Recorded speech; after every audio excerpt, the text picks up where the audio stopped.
el que yo les quiero presentar en esta ocasión. Vamos a decir que los derechos fundamentales se han protegido desde hace bastante tiempo. Robert Alexy tiene un ensayo donde dice que pues desde siglos atrás se han protegido, sobre todo en algunos textos como la Biblia, donde habla de la dignidad de la persona, y esa dignidad la plasma en esa frase donde dice que el hombre fue creado a imagen y semejanza de Dios, el famoso Imago Dei. Entonces, pues vamos a suponer que desde hace mucho tiempo, como lo viene diciendo Robert Alexy, empieza a generarse estudios, sobre todo de filosofía, de jurisprudencia, que vienen hablando sobre la protección a esos derechos fundamentales, la vida, la libertad, la dignidad. Pero la construcción de estos derechos viene dada desde el justnaturalismo. El justnaturalismo fue el primero que empieza esta construcción filosófica, y hay una sentencia muy famosa que dice veritas non auctoritas facit legem, que quiere decir la ley se construye desde la filosofía, desde la sabiduría, ¿no? Desde los trabajos jurisprudenciales, desde toda esta actividad científica, no desde la autoridad, ¿no? Y es un fundamento sobre todo justnaturalista, que es más o menos en la época, si vienes hablando desde tiempos de Grecia hasta más o menos lo que podemos conocer como la sociedad premoderna. Premoderna es antes de, más o menos hasta donde termina la Edad Media, ¿no? Cuando pasamos toda esta etapa de la Edad Media, pues ustedes saben, surgen varios movimientos filosóficos que tienen que ver con el liberalismo, vamos a decir el primer liberalismo. Y este primer liberalismo peleaba por principalmente 3 o 4 libertades que tenían que ver con la libertad científica, con la libertad política, con la libertad religiosa, y la libertad económica. Estas libertades que se expresan mucho en la época de la Ilustración, inclusive es un postulado de la Revolución Francesa de 1789, terminan pues creando el Estado moderno, ¿no? Básicamente este liberalismo, podemos decir, inicia donde termina el mundo religioso, que estudió en algunas ocasiones, y quiere decir pues que la construcción religiosa que tenemos, sobre todo que viene desde la parte del catolicismo, empieza a tambalear, y que es muy fuerte además en la época medieval. Se empieza a desmoronar con algunos científicos, sobre todo Copérnico, Galileo, Kepler, quienes vienen diciendo que el mundo no es exactamente como lo pinta la vieja teoría ptolemaica, que decía que la Tierra está en el centro del universo y todo gira alrededor de la Tierra, el Sol, la Luna, los planetas, las galaxias, ¿no? Más bien, Copérnico dice, bueno, pues hay una evolución. Obviamente Copérnico dice que el Sol es el que está en el centro del universo y que todo gira alrededor del Sol, y se va perfeccionando la ciencia, pero queda precisamente esta parte de contribución científica de habernos liberado de creencias, de mitos, ¿no? Que nos imbuía la filosofía antigua, y que estaba muy compaginada con teorías religiosas, ¿no? Entonces ahí aparece un señor que se llama René Descartes, que dice, pues hay que dudar, ¿no? Hay que dudar de todo lo que se nos dice, porque no todo lo que se nos dice es verdadero. Y entonces esta famosa frase de Descartes del cogito ergo sum, dudo, luego pienso, luego existo, nos plantea que hay que ponerse una postura escéptica para ser científicos, ¿verdad? Y ante esa cientificidad pues empieza las bondades de la ciencia, que entonces se recogen y se promueven. Vamos a dejar libre la ciencia para que produzca bondades a la humanidad. Este liberalismo científico trae el positivismo, y obviamente trae sus consecuencias al derecho, ¿verdad? Porque va a repercutir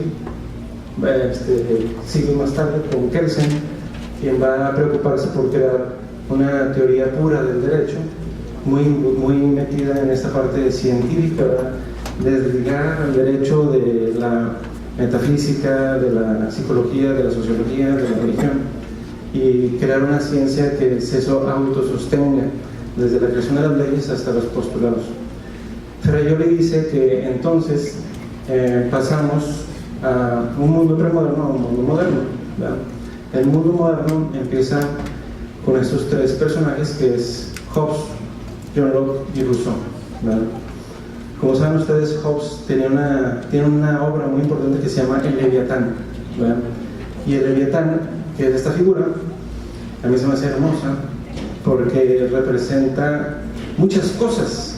Entre ellas representa el fin de la organización de la sociedad, representa también pues, la caída del mundo religioso, y lo que vemos ahí es una figura muy interesante, ¿verdad? Leviatán es un demonio marino, y si hacemos la analogía, pues quitamos al dios religioso y ponemos a un demonio, ¿verdad? Pero este demonio, Hobbes tiene su teoría. ¿Por qué ponemos a un demonio? Pues dice, pues porque el hombre es malo por naturaleza, es egoísta por naturaleza. Entonces, si el hombre es malo por naturaleza, nada bueno sale de él, sale lo que sale, y lo que sale es esta figura, ¿no? Esta figura representa la monarquía, que o sea, el libro de Leviatán sirve para fundamentar las bases de un gobierno autoritario y monárquico, porque nos dice el hombre en estado salvaje, si no está ordenado, si no está organizado, entonces es un homus lupus humus, es decir, es un hombre lobo del hombre. Si no hay ley, si no hay orden, entonces el hombre destruye al hombre, ¿no? Impera la ley del más fuerte. Vamos a pensar que cuando estamos en estado de libertad, cuando el hombre no está sujeto a ningún tipo de orden, él es el soberano, ¿verdad? Yo soy el soberano de mí mismo, ¿verdad? No hay poder arriba de mí, sobre todo en una sociedad donde la ley del más fuerte es la que impera. Entonces, el Leviatán implica un contrato social donde las personas, para no sucumbir en el libertinaje, pues le damos nuestras libertades y le damos nuestros derechos al Estado para que los administre. Pero el Leviatán dice, pues tú me los diste, yo no te los pedí, entonces yo no tengo ninguna obligación en regresarte nada. Yo, como soy malo por naturaleza, porque vengo de ti, que nace de ti, pues soy en estado abusón, ¿verdad? Y puedo pisotear a la comunidad que me he creado, pero no la voy a, por más que pueda abusar de ella, no puedo terminar con ella, porque de ella me alimento, o sea, de ella obtengo la vida. Por lo tanto, el Leviatán impone el orden, él es el que regula a las personas, a la sociedad, los castiga para que no se comporten mal, pero a la vez él es el soberano autoritario, ¿no? Tiene otra función muy importante, que es bajo este estado de cosas podemos imaginar que hay otras comunidades que tienen otros leviatanes, y como ustedes saben, la guerra siempre ha estado presente en la historia de la humanidad, y otra función del leviatán es proteger a la comunidad de la guerra, ¿no? Cuando vengan leviatanes fuertes, el leviatán protege a la comunidad de sucumbir. Aquí, si ustedes se fijan, se acaba la soberanía del ser humano y empieza la soberanía del Estado. Ahí es donde empezamos a configurar estados soberanos. Y dice Ferrajoli que se acaba ese veritas non autoritas facit legem, o sea, las leyes las hace la sabiduría, la verdad, y empieza un nuevo postulado que es autoritas non veritas facit legem, es decir, la autoridad es la que crea la ley, no la sabiduría. Y aquí empieza con el Estado soberano, un estado moderno, y cambiamos la justicia por la legalidad.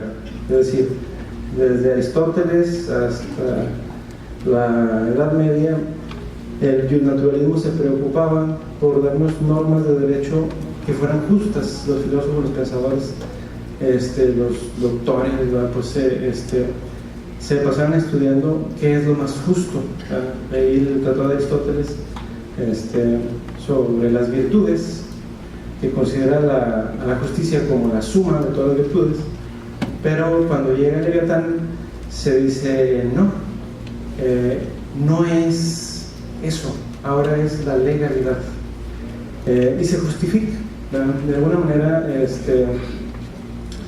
la legalidad ya tiene algo de justicia, primeramente porque esa legalidad genera un trato parejo, igualitario hacia todas las personas, ¿verdad? No es de acuerdo con el capricho del soberano, sino que tiene que ver con normas rígidas, normas que imponen cierta conducta, ciertas obligaciones, y que se aplican de manera igual a todas las personas que caen bajo el supuesto de la norma. Entonces, tener seguridad jurídica ya es algo de justicia, y se dice que las leyes decretadas por el Estado pues se han promulgado precisamente por ser justas, tienen como ya ganado por sí mismas la parte de la justicia. Hasta aquí creo que podemos entender que cuando creamos a los estados, a los leviatanes, va empezando a surgir todo un desarrollo que ya les había comentado con otros tipos de liberalismo, entre ellos el liberalismo económico y el liberalismo político, que fueron permitiendo el crecimiento de las poblaciones a comunidades económicamente evolutivas, y con la evolución capitalista o con la evolución económica se empezaron a crear, esos leviatanes se empezaron a transformar en superpotencias, ¿verdad? Entonces había leviatanes más fuertes y había leviatanes más débiles. Lo que el hombre era antes de ser controlado por el leviatán, que era un salvaje libre, es el mismo estado que poseían los estados a nivel internacional, es decir, ellos no había ningún orden por arriba de ellos. Luego entonces puede haber superpotencias, y entre los estados imperaba también la ley del más fuerte. La potencia más fuerte es la que controlaba. Es más o menos una lucha por el poder.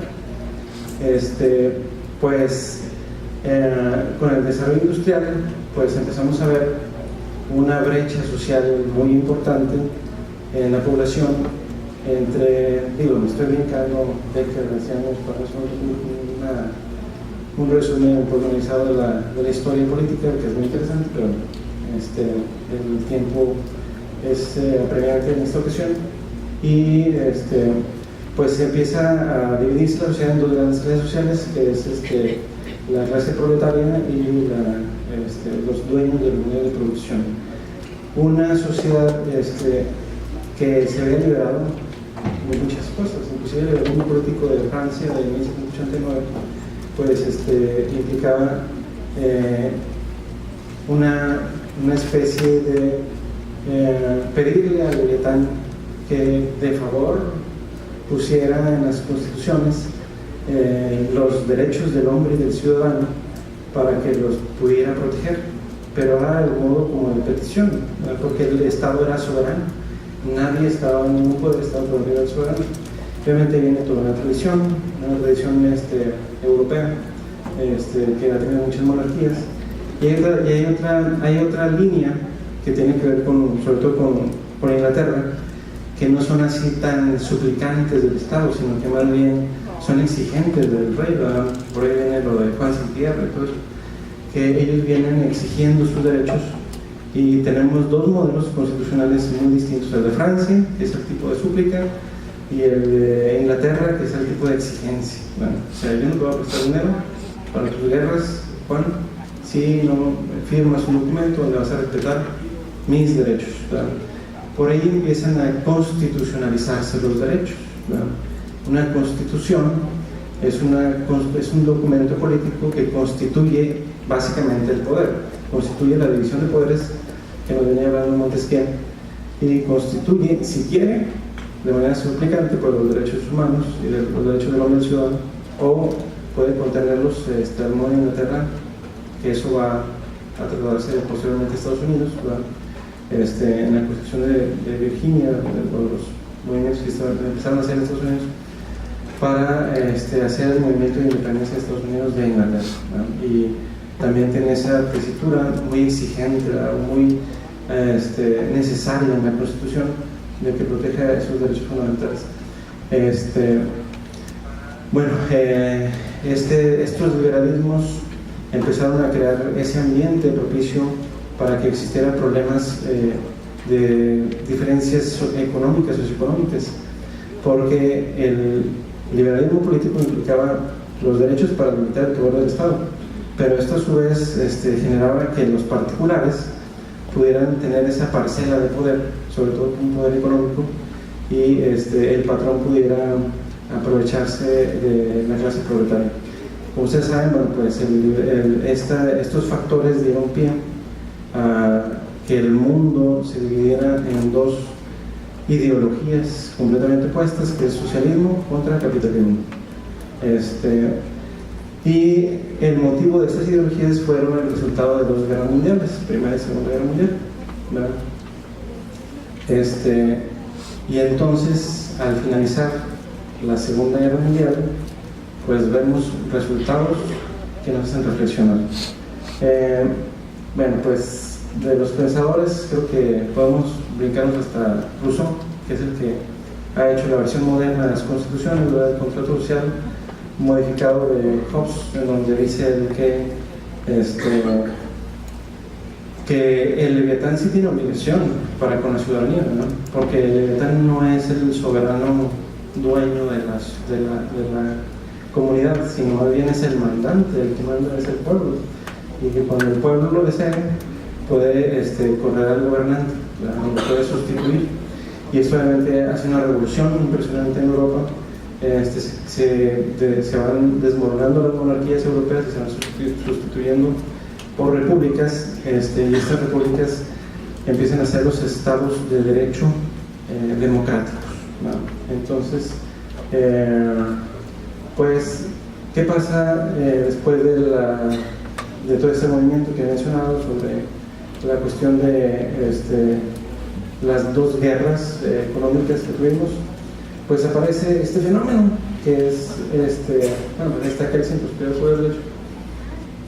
Aparece esto, ¿no?, que es Auschwitz, ¿no? El campo de concentración nazi nos dio la confirmación de la teoría de Hobbes, o sea, lo que ocurrió en los experimentos, las torturas, las terribles cosas que hicimos como humanidad a los seres humanos, nos hizo reflexionar que a lo mejor Hobbes sí tenía razón. Es decir, parece que el hombre sí es malo por naturaleza, parece que el hombre es egoísta, parece que solamente ambiciona poder y dinero, ¿verdad?, a costa de cualquier cosa. Entonces, lo que se vio en esta época hizo reflexionar al mundo entero y nos hizo pensar que teníamos que hacer algo.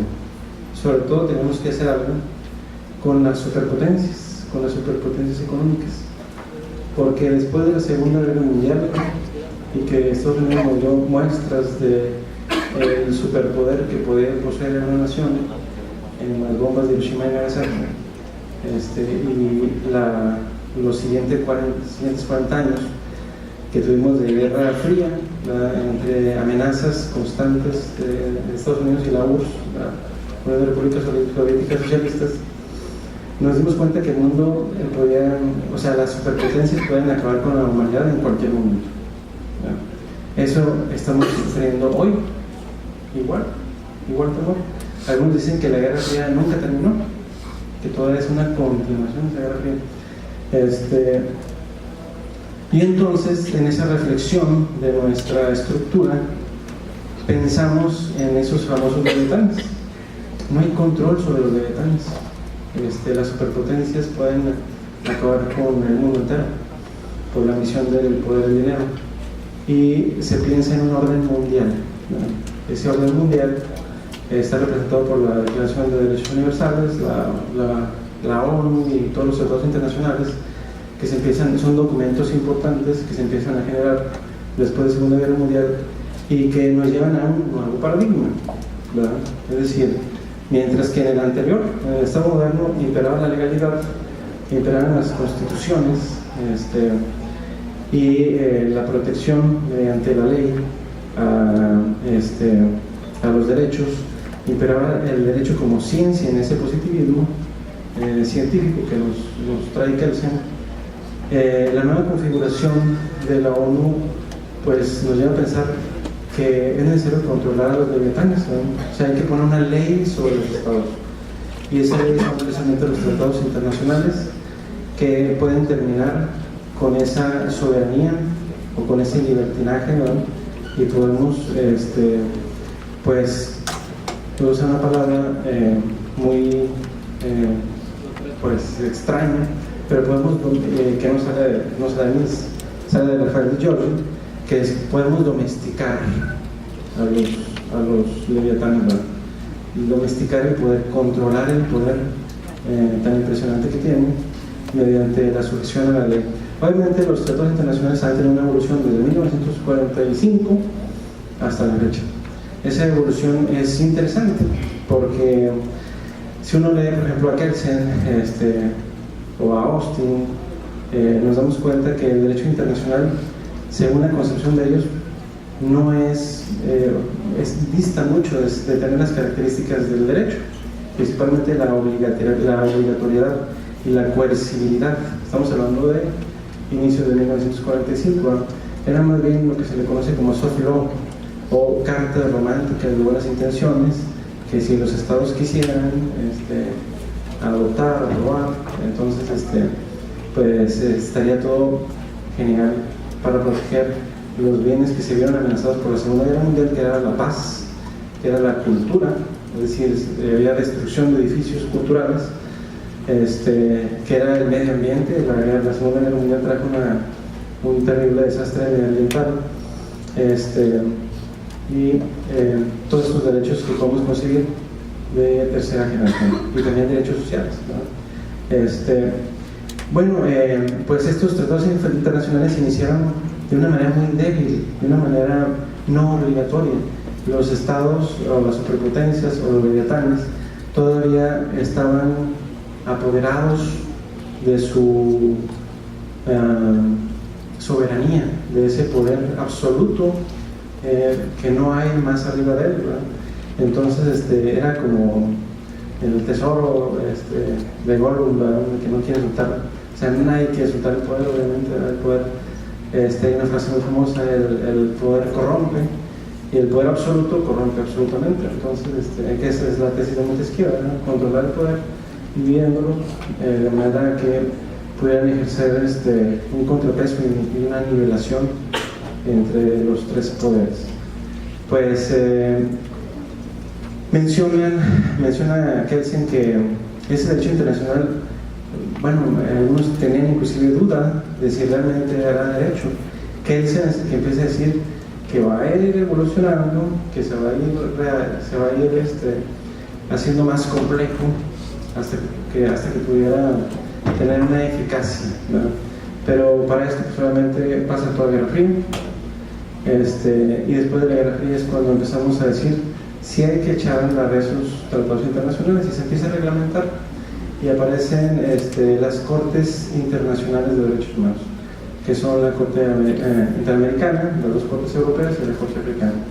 Estas cortes han tenido también una evolución interesante, sobre todo en Latinoamérica, porque la Corte Interamericana se le ha dotado de más facultades, obviamente, de coercibilidad, de obligatoriedad de sus sentencias y jurisprudencias, mientras que en Europa las dos Cortes Europeas pues trabajan igual, pero los leviatanes europeos o los estados europeos tienen todavía mucho duda sobre ese control internacional. Pero Giorgi habla de que este orden internacional es muy necesario, sobre todo para garantizar los derechos fundamentales que están ahora plasmados en un orden internacional, en una justicia universal, y que obviamente, como le pasó al hombre cuando apareció el Leviatán, que perdió su soberanía y se la pasó al Estado, pues el orden internacional trata de quitarle la soberanía a los estados para tener un poder, un control completo, un control internacional, un control global. Y eso es esa es la resistencia que muchos estados tienen, ¿verdad? Principalmente los que han tenido más poder, entre ellos Estados Unidos, Rusia, ahora China, ¿verdad? O sea, el poder no conviene ceder. Entonces, esa es la resistencia, pero y es la resistencia europea, todavía el acatamiento de las jurisprudencias y sentencias de las cortes europeas, pero pues tenemos que pasar a una evolución en nuestro orden jurídico. Entonces aparece esta figura que es el neoconstitucionalismo. ¿Qué es el neoconstitucionalismo? Dice Miguel Carbonell, pues hay varios neoconstitucionalismos, de hecho, es una materia, una área de conocimiento que apenas estamos empezando a trabajar, que tal vez no podemos definir con precisión, pero es una área de conocimiento en la que cada vez se adquiere más investigación y se adquieren más adeptos que están interesados en esta forma de protección de los derechos humanos, que prácticamente es el cambio de la concepción de la Constitución. Si antes la Constitución era la Constitución del poder, ahora la Constitución es la protección de los derechos humanos, o sea, la Constitución de los derechos, constituir los derechos humanos en un documento político que tenga, como dice Robert Lexing, máxima protección, máxima eficacia, y máximo respeto, ¿verdad? Entonces, esos derechos humanos protegidos y máxima, inclusive, textura abierta, ¿verdad? Ese es el problema también de los derechos humanos. Este neoconstitucionalismo, esta protección exacerbada a los derechos fundamentales dentro de una constitución, genera esto que dice Rafael de Dworkin, un límite al poder del Estado.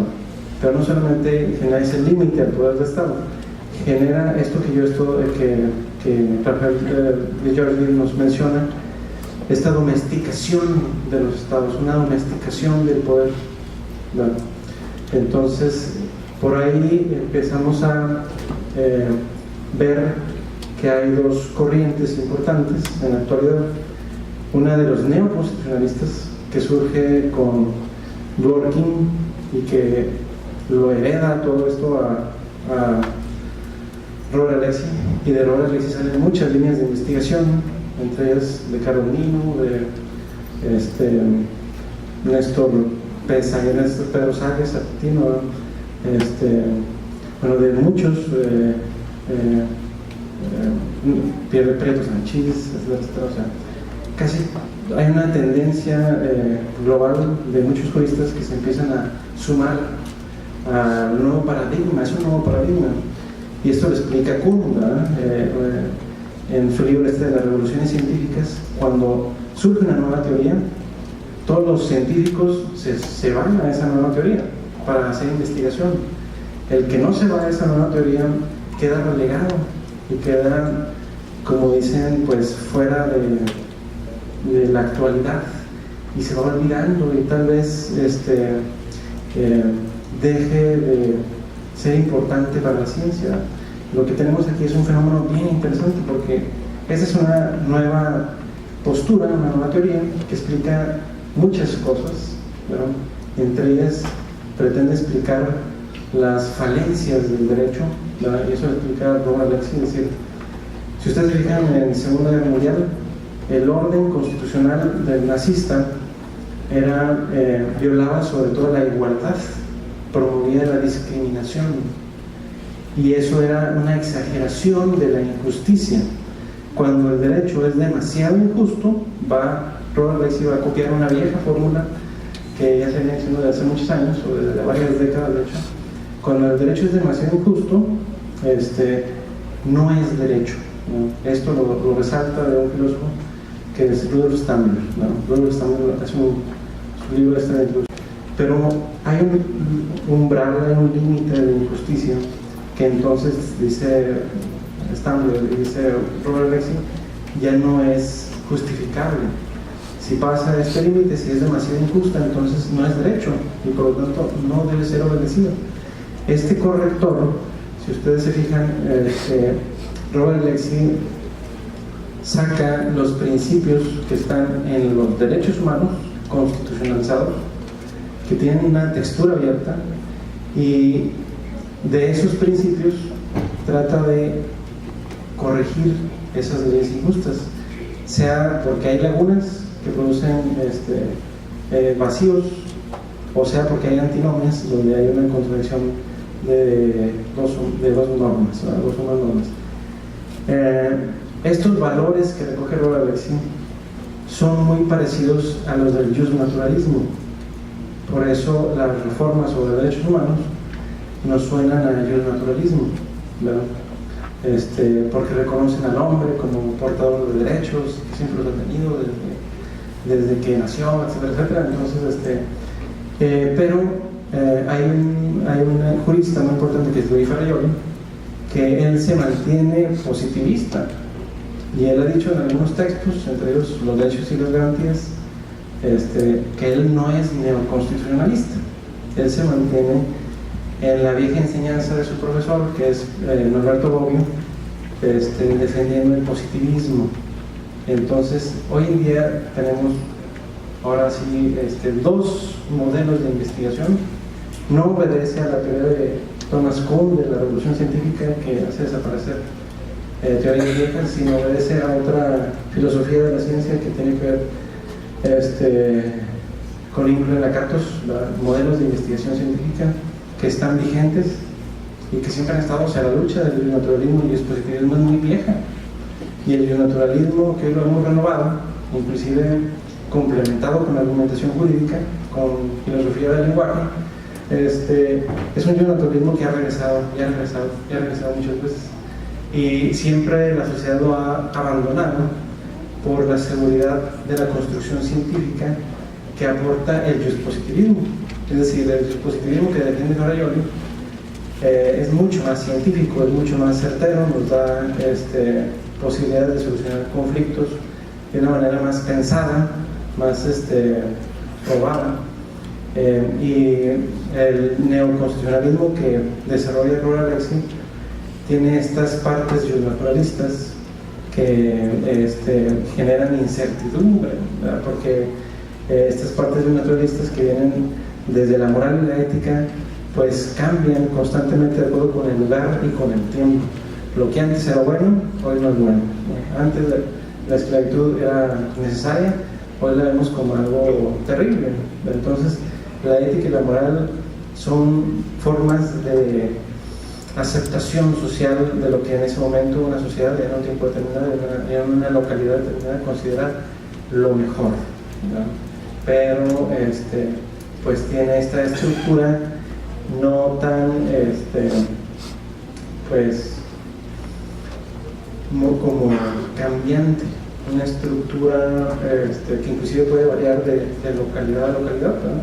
Aquí nosotros consideramos como valor la monogamia, pero en otros países la poligamia es lo mejor, ¿no? Entonces el bien depende de lo que la sociedad acepta culturalmente como lo mejor para ella. Entonces esta falta de solidez del naturalismo hace que no sea tan aceptable. Por eso siempre hemos regresado hacia el positivismo, ¿no? Si ustedes checan un libro de Bobbio que se llama así, naturalismo y positivismo jurídico, te dice las diferencias entre una y otra, que son completamente irreconciliables, ¿verdad? Y las dos tienen falencias. Además, el positivismo aboga por la seguridad jurídica, aunque tengamos que soportar cierta injusticia. ¿Por qué? Porque la justicia es un valor ético-moral, ¿no? Eso es lo que nos venía diciendo Aristóteles. La suma de todas las virtudes nos da como resultado la justicia. Entonces la justicia está en la parte de la ética y la moral. El derecho, como se ha separado de la religión y de la ética y de la moral, entonces tiene que construir su justicia desde la norma, y a veces la norma se olvida de la moral. El legalismo, o sea, hemos llegado a ciertas crisis legalistas, donde lo que importa es la forma y no el fondo, pero esta estructura científica permite dividir el poder, darle a cada quien su función, ¿no? Y cuando el juez ve que una norma es injusta, tendría que hacer la denuncia al Poder Legislativo, quien es el encargado de modificar la ley. Las nuevas tendencias neoconstitucionalistas rompen todos estos esquemas. El juez empieza a tener un acrecentamiento de poder, y el juez puede ahora juzgar la justeza o justicia de la ley, y puede inclusive resolver se puede considerar algunas leyes inconstitucionales e inaplicar el derecho, lo que no se puede hacer en el positivismo, o inclusive puede resolver contra derecho, ¿no? Lo que peor jamás se podrá hacer tampoco en el positivismo, porque se rompería la división de poderes. Y ahora sí lo vemos, ¿verdad? El ejemplo es precisamente con la jurisprudencia que se ha producido en las Cortes Interamericanas, en donde pues tú puedes ver que lo que dicen tus legislaciones secundarias y lo que dice la Constitución no está conforme con lo que dice la jurisprudencia de la Corte Internacional, o lo que puede decidir un tratado internacional, y se plantea la posibilidad teórica que un juez cualquiera, o sea, del orden federal o del orden común, pueda inaplicar. Y eso es terrible, ¿verdad? Eso es terrible, porque el ejemplo más visualizado que podemos tener es la prisión preventiva oficiosa, que está establecida en el Código Nacional, ¿no? O sea, lo establece el Código Nacional, que es una norma secundaria, lo establece la Constitución, que es nuestra norma fundamental, pero la jurisprudencia de la Corte Interamericana ha dicho que todas las prisiones tienen que revisarse su necesidad, su idoneidad. Tiene que analizarse caso por caso para ver la necesidad de la prisión. Y cuando se establece en automático, como la oficiosidad, no es racional, es arbitrario, y vulnera entonces el artículo 7.2 de la Convención Americana de Derechos Humanos, y por lo tanto es inconvencional. Y si esto lo sabe un juez, que sí lo sabe, imagínense el día que un juez diga: pues inaplico el Código Nacional, inaplico la Constitución, mi máxima ley en mi país, o sea, la voy a desaplicar para aplicar un criterio de la Corte Interamericana. Híjole, ese es un poder tremendo, ¿verdad? Eso es lo que hoy se viene teniendo, es el temor, ¿verdad?, al máximo poder, al poder absoluto que pueden tener los jueces, porque se puede generar un caos, de acuerdo con Ferrayoli. O sea, cada juez de este país puede interpretar los derechos humanos y la Convención Americana a lo que le da su racionalidad, y entonces, si tiene las facultades de un control de curso convencional y constitucional, y puede inaplicar o puede ir en contra de la ley, entonces, dice Ferrayoli, hemos involucionado. Es decir, no estamos evolucionando, sino nos regresamos a la época premoderna, donde se construía el derecho a partir de la justicia.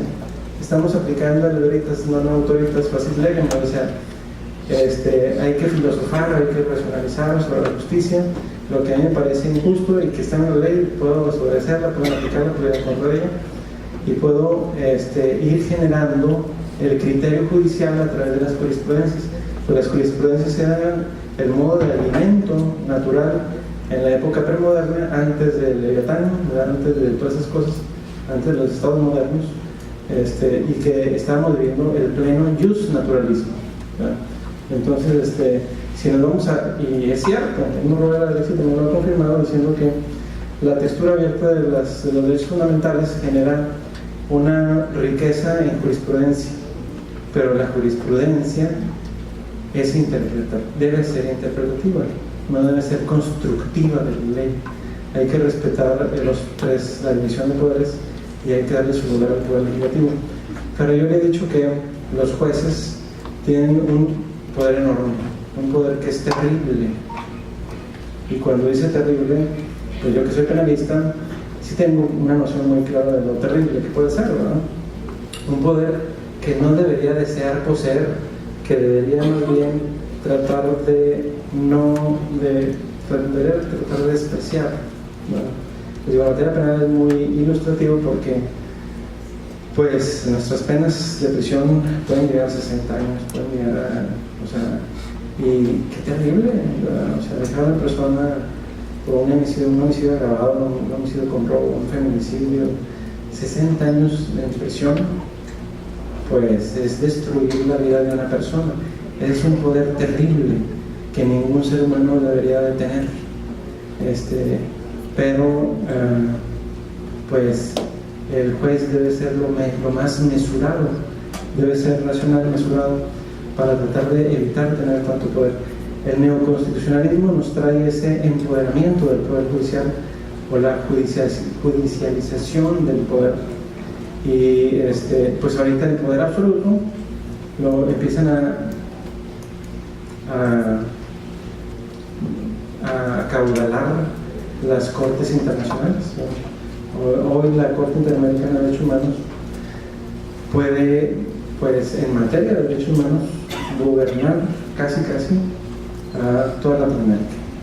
Puede decir a México que esté haciendo mal, que cambie, que haga, obviamente pues pasando por arriba de la soberanía, que es una consecuencia lógica, ¿verdad? Por más que la Suprema Corte diga que no, que cuando los tratados internacionales están en contra de la Constitución, deben imperar la Constitución.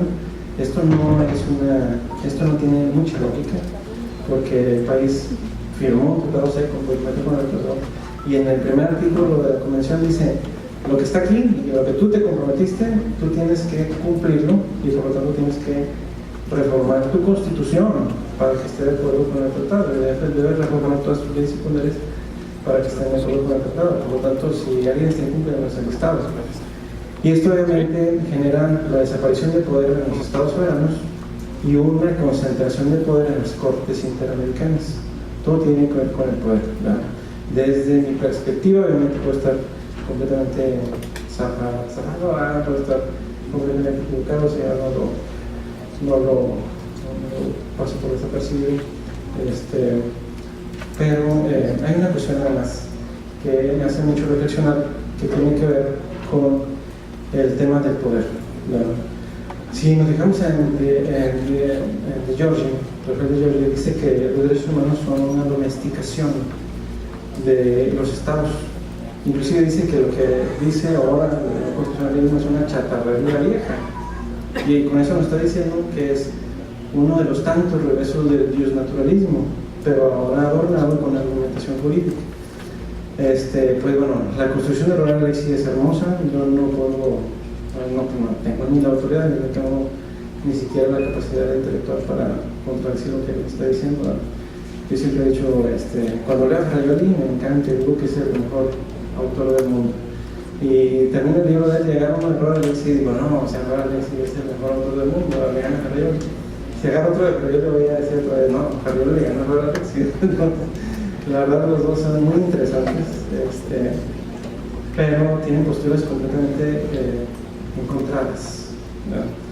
Algunos piensan que Ferraioli es neoconstitucionalista, pero si ustedes ven Los derechos y las garantías, un libro verde que dice una conversación con Mauro Barreiro, ahí está expresamente y clarito, dice: yo no soy neoconstitucionalista, yo estoy en contra del neoconstitucionalismo. Bueno, si las cortes están generando una concentración de poder, obviamente tenemos que cuidarnos de las cortes interamericanas que pueden dominar el mundo, ¿no? Sin embargo, pues no lo creo.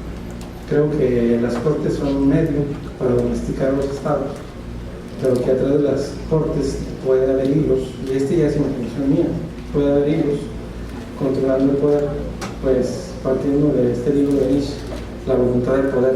El poder cambia de manos. ¿verdad? Se extiende el poder a un lado y lo aprovecha a otro, ¿verdad? Y a mí me llama mucho la atención un actor político muy interesante que ha manejado el poder hegemónico y que tiene mucho que ver con la ONU, que tiene mucho que ver con ¿cómo se llama? El Consejo de Seguridad, y es precisamente Estados Unidos, ¿no? Estados Unidos, que hábilmente se sacó de Inglaterra con la bandera de los derechos humanos para ponerla en su constitución. Nos han, al término de la Segunda Guerra Mundial, Estados Unidos forma parte del Consejo de Seguridad y es conocido por todos que Estados Unidos controla el Consejo de Seguridad. De hecho, paga y financia el 50% de los gastos que se generan ahí. Y otro dato muy interesante, que son todas las guerras que hemos vivido después de la Guerra Fría, que es la guerra de Afganistán, de Kuwait, ha sido como 3 o 4 guerras la operación del desierto. En todas ellas, Estados Unidos ha hecho la misma cosa que me parece digna de analizarse. Y esto es, se mete a los países con el pretexto de defender los derechos humanos, a defender a las mujeres que están víctimas del machismo islámico, ahora en Siria a defender a los niños que los mataron terriblemente en el hospital. Genera sus guerras, genera su riqueza por las guerras, ¿verdad? Por la venta de armas y todo eso, y termina olvidándose de esos derechos humanos que en un principio quiso proteger, olvidándose de las mujeres o olvidándose de los niños. Y después de que se va, nos deja una visión muy clara. Su único objetivo es apoderarse de los recursos naturales, ¿verdad? El agua, el petróleo, el coltán, todo lo que existe en los países. Y entonces esta historia de la guerra me hace pensar que los derechos humanos tienen un lado oscuro. ¿Cuál es el lado oscuro? Pues si lo vemos como lo ve Rafael de Giorgi, domesticar el poder de los leviatanes. Alguien no está domesticado ni se quiere domesticar, y creo otra vez que puede apuntar esto a Estados Unidos. Estados Unidos es el único que no ha querido firmar tratados internacionales porque sabe bien que esto llevaría a la domesticación del Estado. No se quiere domesticar, pero es el principal centro de control internacional a través del Consejo de Seguridad de la ONU, ¿verdad? Que además en todas estas guerras que hemos vivido en los últimos 20 años ha desobedecido todas las indicaciones de la ONU y nadie le ha hecho nada. De hecho, ha destruido el prestigio y la presencia de la ONU a nivel internacional. Básicamente la ONU ha desaparecido como una forma de control internacional y Estados Unidos aparece ahora como el nuevo controlador, ¿verdad? Un país que ahora quiere hegemonizar el poder, y hay varios autores, no lo digo yo nada más porque estoy fumando algo, ¿verdad? Ahí está Noam Chomsky, uno de los filósofos principales estadounidenses, quien apunta siempre en varios libros a Estados Unidos como el principal enemigo de la humanidad. En los últimos libros, ¿Quién domina el mundo? Y Hegemonía o Supervivencia, ustedes pueden dar cuenta de esto. Hay otro autor europeo que se llama Slavoj Žižek, que ha confesado que Europa le tiene terror a Estados Unidos y que Estados Unidos con ese neoliberalismo pues controla básicamente todo el poder económico con las transnacionales. Ustedes saben que no gobiernan los mandatarios, sino gobiernan las empresas que están atrás, que son los que compran los políticos, son los que dicen, ¿no? Y obviamente tenemos un problema muy fuerte económico que tiene que ver con China. China se empieza a convertir en una potencia económica impresionante, empieza a controlar toda la parte de las costas y el mar que están a su alrededor, donde hay muchos recursos naturales, y obviamente se asocia con países como Corea del Norte, como todos los enemigos de Estados Unidos, Medio Oriente, con Rusia, mientras Estados Unidos pues, bueno, tiene controlado en Latinoamérica, a Israel, que es un factor muy importante, y ahorita tenemos este peligro nosotros, ¿verdad? Que es que nos tiene nosotros temblando ahorita si se va a producir o no se va a producir una guerra nuclear. Y pues mi conclusión sería pues regresar otra vez a Descartes. La moda es el neoconstitucionalismo. Todos nos estamos sumando a hacer investigaciones científicas sobre esta nueva teoría, pero Descartes nos dice: desconfía de todo, ¿verdad? Más vale caminar lento, más vale avanzar aunque no conozca muchas cosas, ¿verdad? Pero no tomes por cierto todo lo que se dice. Creo que los derechos humanos a los seres humanos nos caen a la perfección, porque podemos domesticar el poder de nuestro país y tener un país más dócil con nosotros. El problema es quién va beneficiándose del poder que se extingue, quién lo va recuperando y hacia dónde se dirige. Ese es el futuro de los derechos humanos, que a mí, pues, cuando pienso un poquito en esto, pues sí me pone como que pensar bastante. Muchas gracias por su atención, por su comprensión.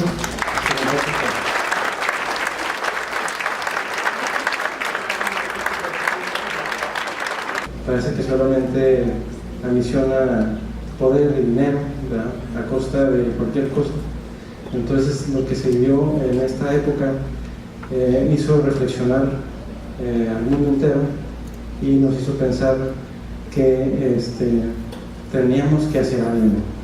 Sobre todo teníamos que hacer algo con las superpotencias económicas, porque después de la Segunda Guerra Mundial, y que Estados Unidos nos dio muestras del superpoder que podía poseer una nación en las bombas de Hiroshima y Nagasaki,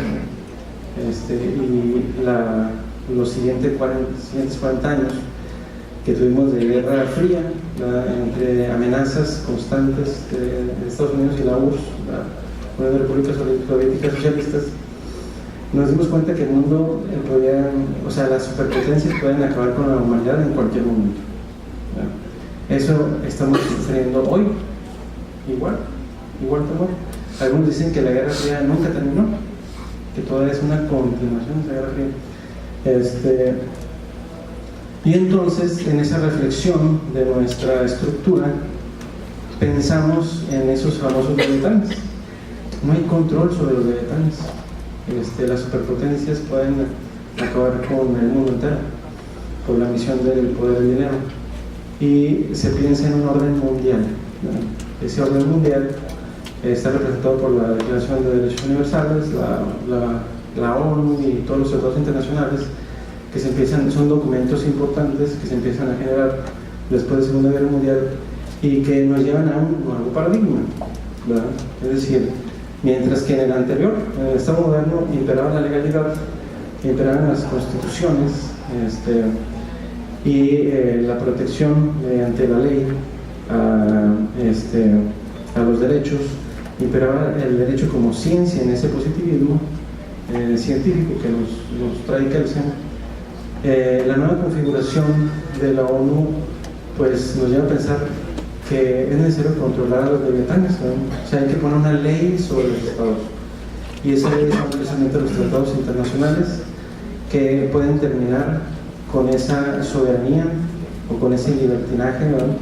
Y podemos, pues, voy a usar una palabra muy pues extraña, pero podemos, que no sale de Rafael de Giorgio, que podemos domesticar a los leviatanes, ¿verdad? Y domesticar el poder, controlar el poder tan impresionante que tienen mediante la sujeción a la ley. Obviamente los tratados internacionales han tenido una evolución desde 1945 hasta la fecha.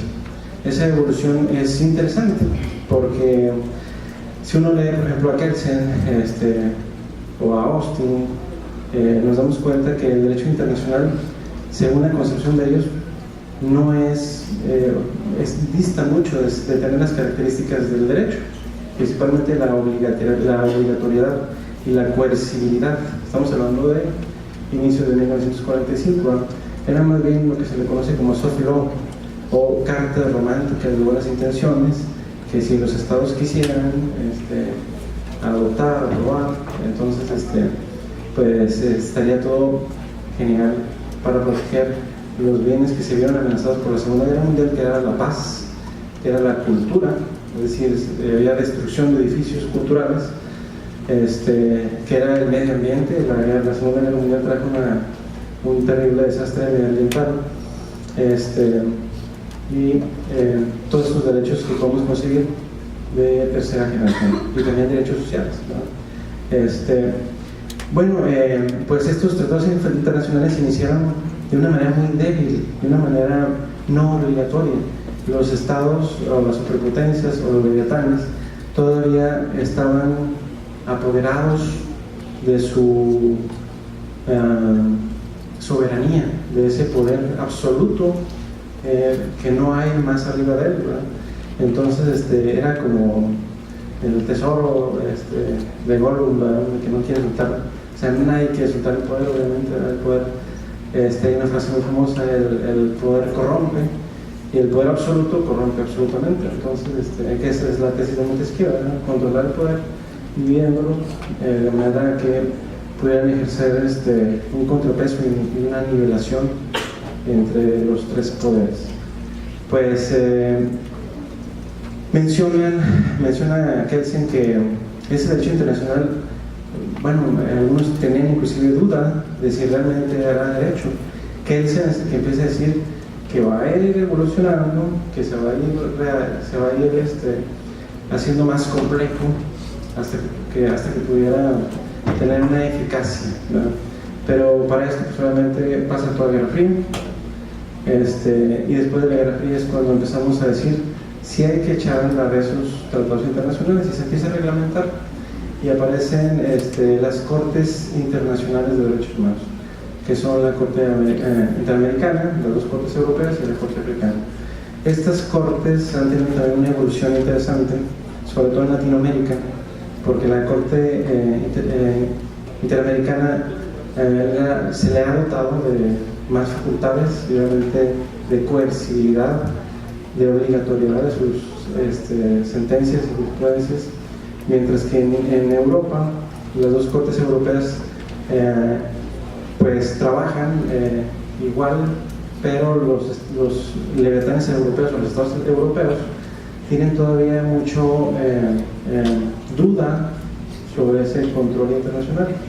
Pero Ferraioli habla de que este orden internacional es muy necesario, sobre todo para garantizar los derechos fundamentales que están ahora plasmados en un orden internacional, en una justicia universal, y que obviamente, como le pasó al hombre cuando apareció el Leviatán, que perdió su soberanía y se le pasó al Estado, pues el orden internacional trata de quitarle la soberanía a los estados para tener un poder, un control completo, un control internacional, un control global.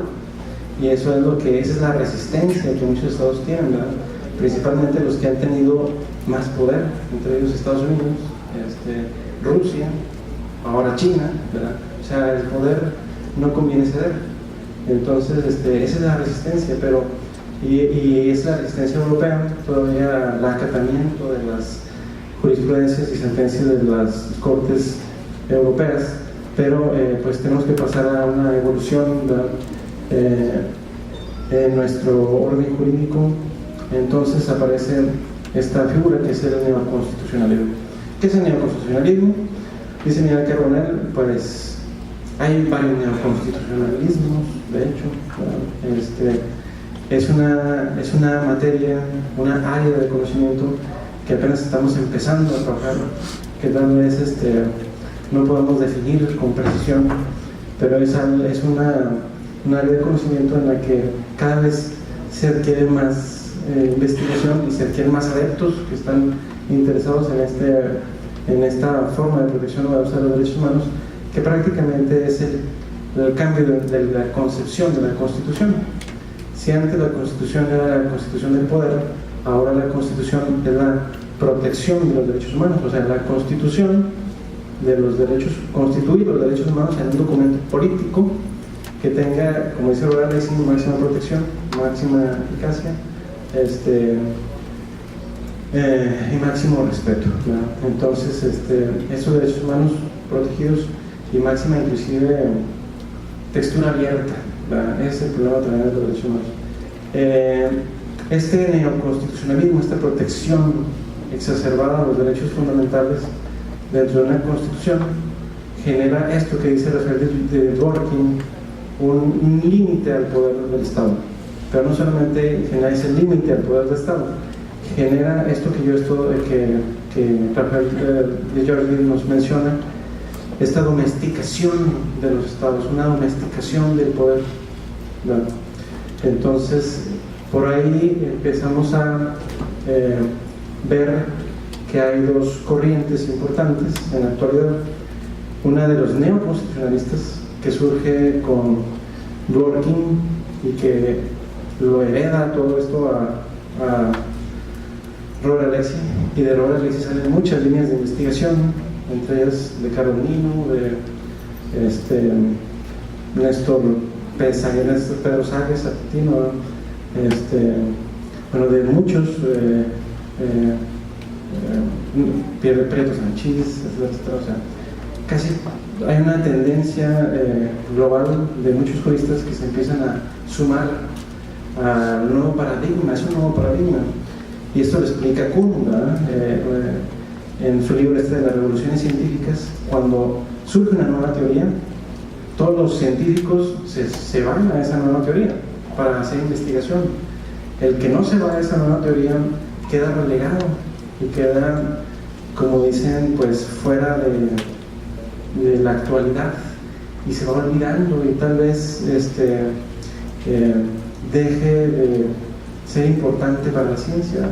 Lo que tenemos aquí es un fenómeno bien interesante, porque esa es una nueva postura, una nueva teoría que explica muchas cosas, ¿verdad? Entre ellas pretende explicar las falencias del derecho, ¿verdad? Y eso lo explica Robert Alexy. Es decir, si ustedes se fijan en la Segunda Guerra Mundial, el orden constitucional del nazista violaba sobre todo la igualdad, promovía la discriminación, y eso era una exageración de la injusticia. Cuando el derecho es demasiado injusto, Robert Alexy va a copiar una vieja fórmula que ya se viene haciendo desde hace muchos años, o desde varias décadas de hecho. Cuando el derecho es demasiado injusto, no es derecho, ¿no? Esto lo resalta de un filósofo que es Rudolf Steiner, ¿no? Rudolf Steiner es su libro de incluso. Pero hay un umbral, hay un límite de injusticia que entonces dice Steiner, dice Robert Alexy, ya no es justificable. Si pasa este límite, si es demasiado injusta, entonces no es derecho y por lo tanto no debe ser obedecido. Este corrector, si ustedes se fijan, Robert Alexy saca los principios que están en los derechos humanos constitucionalizados, que tienen una textura abierta, y de esos principios trata de corregir esas leyes injustas, sea porque hay lagunas que producen vacíos, o sea porque hay antinomias donde hay una contradicción de dos normas, dos o más normas. Estos valores que recoge Robert Alexy son muy parecidos a los del justnaturalismo. Por eso las reformas sobre derechos humanos nos suenan a justnaturalismo, ¿verdad? Porque reconocen al hombre como portador de derechos, que siempre los ha tenido desde que nació, etcétera, etcétera. Entonces, pero hay un jurista muy importante que es Luis Ferraioli, que él se mantiene positivista, y él ha dicho en algunos textos, entre ellos Los derechos y las garantías, que él no es neoconstitucionalista. Él se mantiene en la vieja enseñanza de su profesor, que es Norberto Bobbio, defendiendo el positivismo. Entonces, hoy en día tenemos ahora sí dos modelos de investigación. No obedece a la teoría de Thomas Kuhn de la revolución científica, que hace desaparecer teorías viejas, sino obedece a otra filosofía de la ciencia que tiene que ver con Ingler Lakatos, modelos de investigación científica que están vigentes y que siempre han estado, o sea, la lucha del bionaturalismo y el positivismo es muy vieja, y el bionaturalismo que hoy lo hemos renovado, inclusive complementado con argumentación jurídica, con filosofía del lenguaje, es un bionaturalismo que ha regresado muchas veces, y siempre la sociedad lo ha abandonado por la seguridad de la construcción científica que aporta el positivismo. Es decir, el positivismo que defiende Farayoli es mucho más científico, es mucho más certero, nos da posibilidades de solucionar conflictos de una manera más pensada, más probada. Y el neoconstitucionalismo que desarrolla Robert Alexy tiene estas partes naturalistas que generan incertidumbre, ¿verdad? Porque estas partes naturalistas que vienen desde la moral y la ética pues cambian constantemente de acuerdo con el lugar y con el tiempo. Lo que antes era bueno, hoy no es bueno. Antes la esclavitud era necesaria, hoy la vemos como algo terrible. Entonces la ética y la moral son formas de aceptación social de lo que en ese momento una sociedad en un tiempo determinado, en una localidad determinada, considera lo mejor, ¿no? Pero pues tiene esta estructura no tan pues como cambiante, una estructura que inclusive puede variar de localidad a localidad, ¿no? Aquí nosotros consideramos como valor la monogamia, pero en otros países la poligamia es lo mejor, ¿no? Entonces el bien depende de lo que la sociedad acepta culturalmente como lo mejor para ella. Entonces esta falta de solidez del bionaturalismo hace que no sea tan aceptable. Por eso siempre hemos regresado hacia el positivismo, ¿no? Si ustedes checan un libro de Bobbio que se llama así, bionaturalismo y positivismo jurídico, te dice las diferencias entre una y otra, que son completamente irreconciliables, ¿verdad? Y las dos tienen falencias. Además, el positivismo aboga por la seguridad jurídica, aunque tengamos que soportar cierta injusticia. ¿Por qué? Porque la justicia es un valor ético-moral, ¿no? Eso es lo que nos viene diciendo Aristóteles. La suma de todas las virtudes nos da como resultado la justicia. Entonces la justicia está en la parte de la ética y la moral. El derecho, como se ha separado de la religión y de la ética y de la moral, entonces tiene que construir su justicia desde la norma, y a veces la norma se olvida de la moral. El legalismo, o sea, hemos llegado a ciertas crisis legalistas, donde lo que importa es la forma y no el fondo, pero esta estructura científica permite dividir el poder, darle a cada quien su función, ¿no? Y cuando el juez ve que una norma es injusta, tendría que hacer la denuncia al Poder Legislativo, quien es el encargado de modificar la ley. Las nuevas tendencias neoconstitucionalistas rompen todos estos esquemas. El juez empieza a tener un acrecentamiento de poder, y el juez puede ahora juzgar la justeza o justicia de la ley, y puede inclusive resolver se puede considerar algunas leyes inconstitucionales e inaplicar el derecho, lo que no se puede hacer en el positivismo, o inclusive puede resolver contra derecho, ¿no? Lo que peor jamás se podría hacer tampoco en el positivismo, porque se rompería la división de poderes. Y ahora sí lo vemos, ¿verdad? El ejemplo es precisamente con la jurisprudencia que se ha producido en las Cortes Interamericanas, en donde pues tú puedes ver que lo que dicen tus legislaciones secundarias y lo que dice la Constitución no está conforme con lo que dice la jurisprudencia de la Corte Internacional, o lo que puede decidir un tratado internacional, y se plantea la posibilidad teórica que un juez cualquiera, o sea, del orden federal o del orden común, pueda inaplicar. Y eso es terrible, ¿verdad? Eso es terrible, porque el ejemplo más más visualizado que podemos tener es la prisión preventiva oficiosa que está establecida en el Código Nacional, ¿no? O sea, lo establece el Código Nacional, que es una norma secundaria, lo establece la Constitución, que es nuestra norma fundamental, pero la jurisprudencia de la Corte Interamericana ha dicho que todas las prisiones tienen que revisarse su necesidad, su idoneidad, tiene que haber, tienen que analizarse caso por caso para ver la necesidad de la prisión. Y cuando se establece en automático, como la oficiosidad, no es racional, es arbitrario y vulnera entonces el artículo 2 de la Convención Americana de Derechos Humanos y por lo tanto es inconvencional. Y si esto lo sabe un juez, que sí lo sabe, imagínense el día que un juez diga, pues inaplico el Código Nacional, inaplico la Constitución, mi máxima ley en el país, o sea, la voy a desaplicar para aplicar un criterio de la Corte Interamericana. Híjole, ese es un poder tremendo, ¿verdad? Eso es lo que hoy se viene teniendo, es el temor, ¿verdad?, al máximo poder, al poder absoluto que pueden tener los jueces,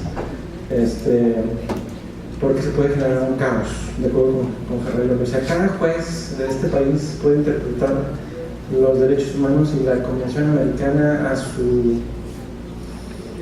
a lo que le da su racionalidad, y entonces si tiene las facultades de un control de uso convencional y constitucional y puede inaplicar o puede ir en contra de la ley, entonces, dice Ferraioli, hemos involucionado, es decir, no estamos evolucionando, sino nos regresamos a la época premoderna, donde se construía el derecho a partir de la justicia. Estamos aplicando el veritas non autoritas facit legem, o sea, hay que filosofar, hay que racionalizar sobre la justicia, lo que a mí me parece injusto y que está en la ley, puedo desobedecerla, puedo aplicarla, puedo ir en contra de ella, y puedo ir generando el criterio judicial a través de las jurisprudencias. Pues las jurisprudencias eran el modo de alimento natural en la época premoderna, antes del Leviatán, antes de todas esas cosas, antes de los estados modernos, y que estábamos viviendo el pleno jus naturalismo, ¿verdad? Entonces, si nos vamos y es cierto, uno lo ve a la ley y también lo ha confirmado diciendo que la textura abierta de los derechos fundamentales genera una riqueza en jurisprudencia, pero la jurisprudencia es debe ser interpretativa, no debe ser constructiva de la ley. Hay que respetar la división de poderes y hay que darle su lugar al poder legislativo. Pero yo le he dicho que los jueces tienen un poder enorme, un poder que es terrible, y cuando dice terrible, pues yo que soy penalista sí tengo una noción muy clara de lo terrible que puede ser, ¿verdad? Un poder que no debería desear poseer, que debería más bien tratar de despreciar, ¿no?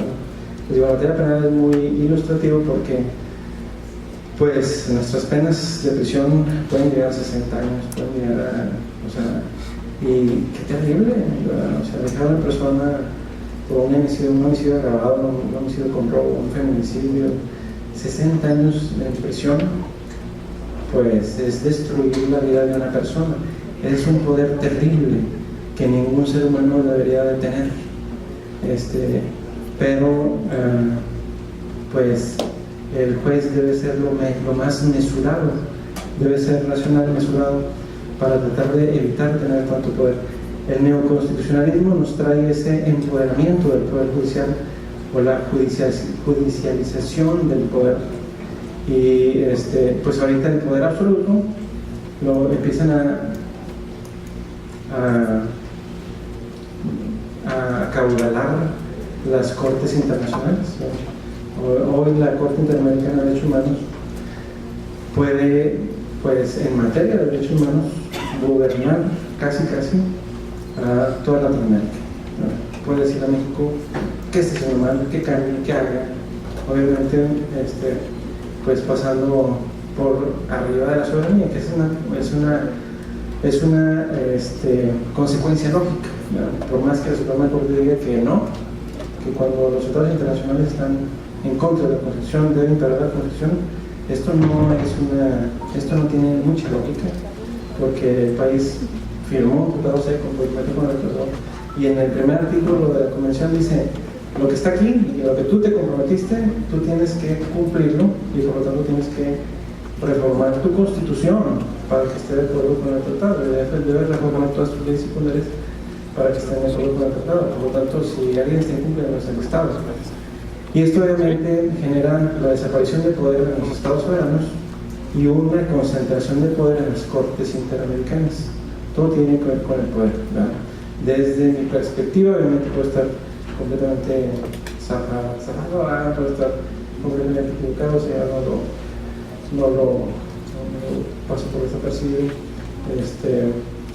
pero hay una cuestión además que me hace mucho reflexionar, que tiene que ver con el tema del poder, ¿verdad? Si nos fijamos en de Giorgi, el rey de Giorgi dice que los derechos humanos son una domesticación de los estados. Inclusive dice que lo que dice ahora el constitucionalismo es una chatarrería vieja, y con eso nos está diciendo que es uno de los tantos regresos del biosnaturalismo, pero ahora adornado con argumentación política. Pues bueno, la construcción de Ronald Reagan sí es hermosa. Yo no tengo ni la autoridad ni tengo ni siquiera la capacidad intelectual para contradecir lo que él está diciendo.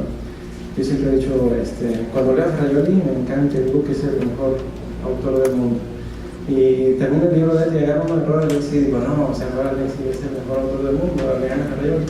Si agarro otro de Fraioli voy a decir otra vez, no, Fraioli le gana a Ronald Reagan. La verdad, los dos son muy interesantes, pero tienen posturas completamente encontradas, ¿verdad? Algunos piensan que Fraioli es neoconstitucionalista, pero si ustedes ven Los derechos y las garantías, un libro verde que dice una conversación con Manuel Barreiro, ahí está expresamente y clarito, dice: yo no soy neoconstitucionalista, yo estoy en contra del neoconstitucionalismo. Bueno, si las cortes están generando una concentración de poder, obviamente tenemos que cuidarnos de las cortes interamericanas que pueden dominar el mundo, ¿no? Sin embargo, pues no lo creo. Creo que las cortes son un medio para domesticar a los estados, pero que a través de las cortes puede haber hilos, y ya es imaginación mía, puede haber hilos controlando el poder, pues partiendo de este libro de Nietzsche, la voluntad del poder. El poder cambia de lado, se extiende el poder a un lado y lo aprovecha a otro, ¿no? Y a mí me llama mucho la atención un actor político muy interesante, que ha manejado el poder hegemónico, y que tiene mucho que ver con la ONU, que tiene mucho que ver con ¿cómo se llama? El Consejo de Seguridad, y es precisamente Estados Unidos, ¿no? Estados Unidos, que hábilmente se zafó de Inglaterra con la bandera de los derechos humanos para ponerla en su constitución. Nos han, al término de la Segunda Guerra Mundial, Estados Unidos forma parte del Consejo de Seguridad, y es conocido por todos que Estados Unidos controla el Consejo de Seguridad. De hecho, paga y financia el 50% de los gastos que se generan ahí. Y otro dato muy interesante, que son todas las guerras que hemos vivido después de la Guerra Fría, que es la guerra de Afganistán, de Kuwait, ha sido como 3-4 guerras, la operación del desierto, en todas ellas Estados Unidos ha hecho la misma cosa, que me parece digna de analizarse, y esto es: se mete a los países con el pretexto de defender los derechos humanos, a defender a las mujeres que están víctimas del machismo islámico, ahora en Siria a defender a los niños que los mataron terriblemente en el hospital, genera sus guerras, genera su riqueza por las guerras, ¿verdad? Por la venta de armas y todo eso, y termina olvidándose de esos derechos humanos que en un principio quiso proteger, olvidándose de las mujeres o olvidándose de los niños. Y después de que se va, nos deja una visión muy clara. Su único objetivo es apoderarse de los recursos naturales, ¿verdad? El agua, el petróleo, el coltán, todo lo que existe en los países. Y entonces esta historia de la guerra me hace pensar que los derechos humanos tienen un lado oscuro. ¿Cuál es el lado oscuro? Pues si lo vemos como lo ve Rafael de Giorgi, domesticar el poder de los leviatanes. Alguien no está domesticado ni se quiere domesticar, y creo yo otra vez que puedo apuntar esto a Estados Unidos. Estados Unidos es el único que no ha querido firmar tratados internacionales porque sabe bien que esto llevaría a la domesticación del Estado. No se quiere domesticar, pero es el principal centro de control internacional a través del Consejo de Seguridad de la ONU, ¿verdad? Que además todas estas guerras que hemos vivido en los últimos 20 años ha desobedecido todas las indicaciones de la ONU, y nadie le ha hecho nada. De hecho, ha destruido el prestigio y la presencia de la ONU a nivel internacional. Básicamente la ONU ha desaparecido como una forma de control internacional, y Estados Unidos aparece ahora como el nuevo controlador, ¿verdad? Un país que ahora quiere hegemonizar el poder, y hay varios autores, no lo digo yo nada más porque estoy fumando algo, ¿verdad? Ahí está Noam Chomsky, uno de los filósofos principales estadounidenses, quien apunta siempre en varios libros a Estados Unidos como el principal enemigo de la sociedad, de la humanidad. En los últimos libros, ¿Quién domina el mundo? Y Hegemonía o Supervivencia, ustedes pueden dar cuenta de esto. Hay otro autor europeo que se llama Slavoj Žižek, que ha confesado que Europa le tiene terror a Estados Unidos, y que Estados Unidos con ese neoliberalismo pues controla básicamente todo el poder económico con las transnacionales. Ustedes saben que no gobiernan los mandatarios, sino gobiernan las empresas que están atrás, que son los que compran los políticos, son los que dicen, ¿no? Y obviamente tenemos un problema muy fuerte económico que tiene que ver con China, ¿verdad? China se empieza a convertir en una potencia económica impresionante, empieza a controlar toda la parte de las costas y el mar que están a su alrededor, donde hay muchos recursos naturales, y obviamente se asocia con países como Corea del Norte, como todos los enemigos de Estados Unidos, Medio Oriente, con Rusia, mientras Estados Unidos pues, bueno, tiene controlado en Latinoamérica, a Israel, que es un factor muy importante, y ahorita tenemos este peligro nosotros, ¿verdad? Que es que nos tiene nosotros temblando ahorita si se va a producir o no se va a producir una guerra nuclear. Pues mi conclusión sería pues regresar otra vez a Descartes. La moda es el neoconstitucionalismo. Todos nos estamos sumando a hacer investigaciones científicas sobre esta nueva teoría, pero Descartes nos dice: desconfía de todo, ¿verdad? Más vale caminar lento, más vale avanzar aunque no conozca muchas cosas, ¿verdad? Pero no tomes por cierto todo lo que se dice. Creo que los derechos humanos a los seres humanos nos caen a la perfección, porque podemos domesticar el poder de nuestro país y tener un país más dócil con nosotros. El problema es quién va beneficiándose del poder que se extingue, quién lo va recuperando y hacia dónde se dirige. Ese es el futuro de los derechos humanos, que a mí pues cuando pienso un poquito en esto pues sí me pone como que pensar bastante. Muchas gracias por su atención, por su comprensión.